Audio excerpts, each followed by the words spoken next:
I'm going to give you a very important piece of advice today, all right? In my opinion, I think never underestimate the power of a call when it comes to trying to pre-qualify people. Whether you've met them out in the world and then they're following up through text, you still want to say, hey, let's get on a call. I'm going to tell you why in a minute. And then, especially if you've met them on an app, never skip the call, all right? So I'm going to tell you some really important things about this call, so hang on. I was just having a conversation with one of my ladies in my coaching group this morning about this very thing, because when you read profiles, and I'm guilty of it as well, you know, a lot of times we want to sum up who someone is, right? And I've also said in a lot of my videos, you never fully know who somebody is, especially from a profile. You just never know. So if you have liked them enough to swipe on them, because you should be swiping with intention, right?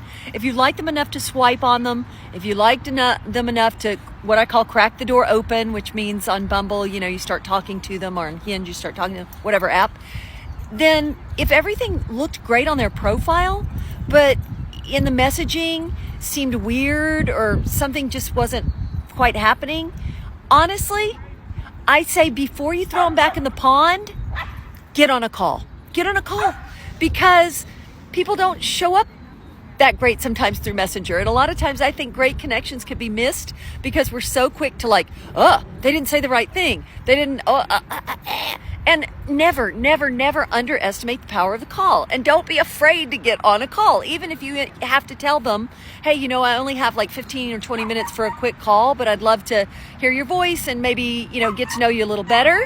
But never skip the call. So when it comes down to like tossing a guy back in the pond or unmatching with him because the messaging or he didn't get whatever, it does need to be at least 1 or 2 messages back and forth, because otherwise going straight into suggesting a call is also weird.